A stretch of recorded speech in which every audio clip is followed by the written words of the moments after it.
মনে রাখিস তোর উপরে আল্লাহর লানত, আল্লাহর লানত, আল্লাহর লানত, তোর খোদার গজব তোর উপরে, তোর খোদার গজব। শেষ হয়ে যাবি নাফরমান। ওই নারীকে বইল যে নারী নামাজ পড়ে না, ওই মহিলারে বইল, ওই স্ত্রীকে বইল, স্বামীরা যাদের স্ত্রী নামাজ পড়ে না, পর্দা করে না, যে নারী পর্দা করে না এটা কোনো বেডি না, বেপর্দা নারী নারী না, এটা নারীও না, নারীর জাতও না, এটা প্লাস্টিক সামগ্রী, এটা উপভোগের পণ্য, এটা উপভোগের পণ্য। আরে কি রে কয়, এটা কি ধরনের মুসলমান, এটা কি জানোয়ার? এই জানোয়ারের বাতরাম দেখে এই জানোয়ারের ঘরে ঘুমাইতে দেখে, তার মা কই, তার বাপ কই? হায় হায় হায় হায় হায়, মুসলমানের বাচ্চা এত বড় অসভ্য কেমনে হইল, কেমনে হইল? একটা বাপ তো চিল্লাইয়া কান্দার কথা, গৈরাইয়া কান্দার কথা যে কিরে বাবা, আমার জীবনের আর আছে কি? আমার ছেলে তো একটা দিনও নামাজ পড়ে না, আমার জীবনে তাইলে আর অর্জন কেন? কার লাগে খাট বানাইলাম, কার লাগে সোফা বানাইলাম, কার জন্য ঘর করলাম, কার জন্য জিন্দিগিটা ঘাম ঝরাইলাম, এই টাকা পয়সা কার জন্য রোজগার করলাম? এই হাইওয়ানের জন্য? ওফ, কিভাবে বললে বুঝতো? মাঝে মাঝে ভাবি হুজুর, কি বললে বুঝতো আমাদের ছেলেরা, আমার সন্তানরা? আল্লাহই ভালো জানে। চলো ভাইয়া, আমরা আমাদের চিল্লানি চিল্লাইতেছি, আমাদের আহাজারি করতেছি, যদি কেউ ফিরে আসে, যদি কেউ বুঝে আসে। বাকি আমি আবারও বললাম, ছেলেরা অনেক রাত হয়েছে, আমার অনুরোধ বাবা, একটা ছেলে হইলেও বুঝছো, এটা আসলে জীবন না বাবা, যে জীবনে সেজদা নাই ওই মানুষের বাচ্চা না, ওই শয়তান। সোজা কথা, যে সেজদা দেয় না সে শয়তান, এক কথা সাফ একেবারে লিখকে দিলাম, সিল আছে, সিল মেরে দিলাম, আমার ব্যক্তিগত সিল আছে, ওই শয়তান। হুজুর আছেন এখানে, কোরআনুল কারীম আল্লাহ বলছে, যেদিন থেকে ইবলিস সেজদা দেয় নাই এর আগ পর্যন্ত তারে কেউ কোনোদিন ইবলিস বলেন, শয়তান বলে না। আগে তো সে হুজুর মুআল্লিমুল মালায়েকা ছিল। যেদিন সেজদা দেয় নাই সেদিন থেকে আল্লাহ বলছে, আজকের থেকে তুই শয়তান, আজকের থেকে তুই রাজিম, ফখরুজ ফাইন্নাকা রাজিম, তুই অভিশপ্ত, যা। যে নাফরমানের গুনার পাল্লা ভারী হবে, হাসরের ময়দানে ফেরেশতা তার চুল ধইরা তারে হেসরাইয়া নিচে নামাইয়া, ঘাড় নামাইয়া, এরপর লাথি দিয়া জাহান্নামে ফেলে দিবে। এইটার অর্থ এটা। তাফসিরে কুরতুবী, তাফসিরে ইবনে কাসিরের মধ্যে আমি নিজ চোখে পড়ছি, ইয়াহবি রাসাহু, ফেরেশতা টেনে ধরবে তার চুল, ধইরা তারে উঁচা থেকে নিচে নামাই দিবে, মাথা নামাইয়া ধাক্কা দিয়ে জাহান্নামে ফেলে দিবে। এইটার অর্থ হইল, আমি এটাই জন্য বলছি, এই তোমরা যারা এই চুল, এই বেঈমানদের মতো চুল রাখো যারা, এই মনে রাখো, তোমার এই চুল ধইরা ফেরেশতা তোমার ঘাড় নামাইয়া বেইজ্জতি কইরা জাহান্নামে ফেলবে, এটা মনে রাখো। কারে দেখে চুল রাখলা? কোন বেঈমান রে পছন্দ কইরা চুল রাখলা? বাবা, তুমি মুসলমানের বাচ্চা না? তোমার আল্লাহ নাই, তোমার রসুল নাই, তোমার কোনো ধর্ম নাই, তোমার কোনো মা নাই, তোমার কোনো বাপ নাই, তোমার কোনো ইজ্জত নাই, তোমার কোনো সম্মান নাই। হিন্দুর কাছে হেরে গেলা কেন? ইয়াহুদির কাছে হেরে গেলা কেন? খ্রিস্টানের কাছে হেরে গেলে কেন? বেঈমানের কাছে হেরে গেলা কেন? হাসলেও মরে যাবা, কাঁদলেও মরে যাবা, নষ্ট করলেও সময়টা মরে যাবা, আল্লাহর ইবাদত করলেও মরে যাবা। কেউ আমরা থাকবো না, রাজপ্রাসাদের ওই অট্টালিকায়ও মরে যাবে, জীর্ণ কুঠিরে কুড়ে ঘরে যে মানুষটা, সেও মরে যাবে। জীবনে যে কোনো দিন দুঃখ দেখে নাই সেও মরে যাবে, জীবনে যে কোনো দিন সুখ দেখে নাই সেও মরে যাবে, সেও মরে, চাইলেও মরে যাবে, না চাইলেও মরে যাবে। হসপিটালের আইসিইউর ভিতর থেকেও মালাকুল মৌত নিয়ে আসে, লন্ডন আর থেকে থাইল্যান্ড থেকেও হসপিটাল থেকে বাংলাদেশের রুগীরে মৃত্যু দিয়ে। এই জন্য বন্ধু আমার, অনেক ছেলে আছো তোমরা কোনোভাবেই বুঝতে চাও না, কোনোভাবেই না। তোমাদের শাহওয়াত তোমাদেরকে বুঝাইতে চায়, কোনোভাবেই তোমরা বুঝতে চাও না যে এই মোবাইল, এই নারী, এই ছবি, তোমাদের বন্ধুদের এই আড্ডা, এটা তোমার ভালো করে না। এই কথাটা অনেক ছেলে আছে এত পাষাণ, এত পাষাণ যে তার কলিজাটা এইভাবে আটকাইয়া ফেলছে, এই নাফরমানিটা বুঝেই না, বুঝতে কোনো কিছুতে তার ঘাড় নোয়ানো যায় না, সেজদা দেয়। হায় হায় রে বাপ, মুসলমানের বাচ্চা এত বড় শক্ত হওয়া, এত পাষাণ হওয়া, এটা তো একটা জানোয়ারের স্বভাব না।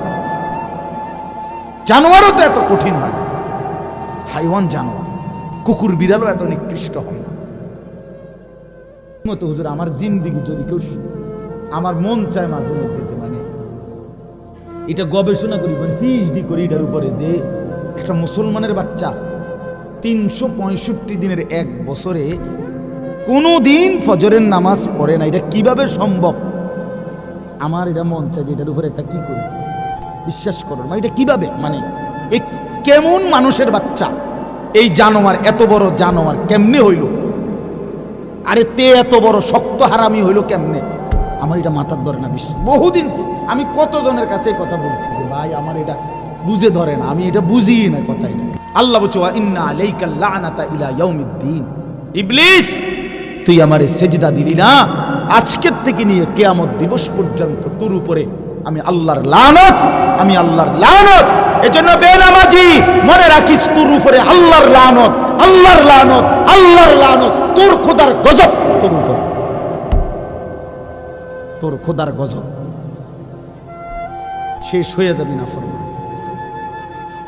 ওই নারীকে বইল যে নারী নামাজ পড়ে না, ওই মহিলারে বইল, ওই স্ত্রীকে বইল, স্বামীরা যাদের স্ত্রী নামাজ পড়ে না, পর্দা করে না, যে নারী পর্দা করে না এটা কোনো বেডি না, বেপর্দা নারী নারী না, এটা নারীও না, নারীর জাতও না, এটা প্লাস্টিক সামগ্রী, এটা উপভোগের পণ্য, এটা উপভোগের পণ্য।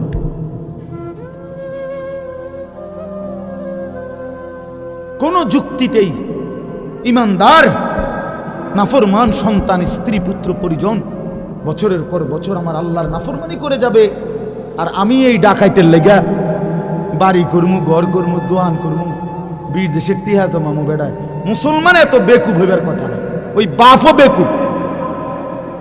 হ্যাঁ 100 হয় বেউকুফ, আর নইলে এটা দুনিয়া লুবি বাপ। তার কথা হইল যে নমাজ রোজার দরকার নাই, আমার টেহার দরকার। হ্যাঁ তুই ফুতের নমাজ দিয়ে আমি কিতা করবো বেড়া, আমার টেহার দরকার, টেহা কামাই কর। এবার সুদে পারি, কিস্তিতে পারি, আমি টেহা ব্যবস্থা করে দিতেছি, বিদেশ যা, পরে টেহা ফাটাইস, খালাস। আর নাই তো কোনো মুসলমান বাবা এটা মেনে নিতে পারবে না যে আমি মরে বাঁচা থাকতে বেটা তুই নামাজ পড়বি না, তোর জন্য আমার জিন্দিগির কামাই করুম। কেন কেন? এটা দায়িত্ব দিছে কেউ আপনারে? এটা আল্লাহ বলে নাই, রসুল বলে নাই, কোরআন বলে নাই যে কোনো নাফরমান সন্তান আল্লাহর অবাধ্য একটা সেজদা দেয় না, এই বেঈমানের জন্য কামাই করতে হবে আপনাকে, এটা আল্লাহ বলে নাই। আপনি নাহলে জিজ্ঞাসা করেন, কোরআনুল কারীমের মধ্যে আছে স্পষ্ট। নূহ আলাইহিস সালামকে আল্লাহ বলছে ইয়া নূহ ইন্নাহু লাইসা মিন আহলিক ইন্নাহু আমালুন গায়রু সালিহ, কোরআন শরীফের আয়াত। ফালা তাসআলনি, হে নূহ বেঈমান নাফরমান সন্তান, এটা তোমার সন্তান নয়, এটা বেআমল, আমালুন গায়রু সালিহ। ফালা তাসআলনি, এমন বেঈমান সন্তানের জন্য তুমি আমি আল্লাহর কাছে কিছু চেও না। সরাসরি কোরআন শরীফের আয়াত, সূরা হুদের মধ্যে আছে। আল্লাহ বলছে, মানা করছে নাফরমান সন্তানের জন্য কিছু চাই না, সাবধান। হ্যাঁ হুজুর দোয়া করেন, বহুত কষ্টে আল্লাহ আল্লাহ করে 12 লাখ টাকা ব্যবস্থা করে দিচ্ছে। আল্লাহ আল্লাহ করে বলে ব্যবস্থা করছে, টিয়া ব্যবস্থা করছে সুদে, কয় আল্লাহ আল্লাহ করে ব্যবস্থা, মিথ্যুক টাকা দিয়ে লইলেন কিস্তিতে, টাকা লইল সুদে, টাকা লইল কিস্তিতে, আল্লাহ আল্লাহ করে বলে টিয়া ব্যবস্থা করছে। আল্লাহ আল্লাহ করে না সুদে, কিস্তিতে। হারাম টাকা নিলেন, আল্লাহ আল্লাহ করলেন কই? আল্লাহ আল্লাহ করলে তো আল্লাহরই ডাকতেন, ঠিক কি না বলেন না কেন? আল্লাহ আল্লাহ মানে তো হইলো যে আল্লাহ আপনার নাফরমানি করবো না, প্রয়োজনে মরে যাব, প্রয়োজনে মরে যাব। আমরা পড়ছি কিতাবে, এক ফকির মানুষ তার ছেলেকে নিয়ে হজ্জের সফরে আসছে। বাদশাহ হারুনুর রশিদ তৎকালীন সময়ের একজন বাদশাহ ছিলেন। উনি হজ্জের সময় আল্লাহর ঘরের কাছে মানুষকে খুব দান করত, খুব দুই হাতে দান করত। তো এই গরিব মানুষটাও ফকির, এই বেটা শুনছে, বেড়ার ফুতরে নিয়া দূর দেশ থেকে আসছে, দূর থেকে। বাদশাহ হারুনুর রশিদ হজ্জের সময় মানুষের দান করে, কিছু নিত। তো হজের সময় আইসা কাবা ঘরের কাছে মক্কায় আইসা বলছে, হারুনুর রশিদ কোথায়? তো লোকেরা দেখায় দিছে, ওই যে কাবা শরীফের সামনে দাঁড়াইয়া দোয়া করতেছে, কাবা ঘরের দিকে ফিরে, উনি হারুনুর রশিদ। তুমি পিছনে গিয়া দাঁড়াও, ওনার মুনাজাত শেষ হইলে উনি দিব, দান করবে, তুমি গিয়া দাঁড়াও। তো ওই লোক ফুতেরে নিয়া পিছনে দাঁড়াইছে। ওই বাদশাহ হারুনুর রশিদ যে দোয়া করতেছে কাবা ঘরের সামনে দাঁড়িয়ে, তো পিছনে গিয়া দাঁড়াইছে, দাঁড়াইয়া শুনতেছে বেড়ায় দোয়া করে ওই বাদশাহ। তো এই লোকটা অনেকক্ষণ শুনছে দোয়া যে কি করে। লোকটা দেখতেছে, হায় হায়, এই বেড়া দি, বেড়ার সমস্যার শেষ নাই, বেড়া কত কিছু আল্লাহর কাছে চাইতেছে, কেবল বলতেছে, কেবল বলতেছে, উনারই দি সমস্যার শেষ নাই, উনি আমারে কি দিব? শেষে এই লোক তার দিল খুলে গেছে, সে তার ছেলেরে বলতেছে, ফুত, যার কাছে চাইতে আসছি তারই তো সমস্যার শেষ নাই ফুত, সেই তো আরেকজনের কাছে চাইতেছে, সে আমারে কি দিবে রে বাপ? চল বাপ ফুত দুইজনে মিল্লা হারুনুর রশিদ রে বাদ দিয়া, হারুনুর রশিদ যার কাছে চাইতেছে, চল আমরা বাপ ফুত তার কাছে চাইছি, বাদ দে, ওর কাছে চাইয়া লাভ কি? সেও তো আরেকজনের কাছে চাইতেছে, চল আমরাও চাই তার কাছে। তো আল্লাহর কাছে তো চাওয়ার কথা ছিল।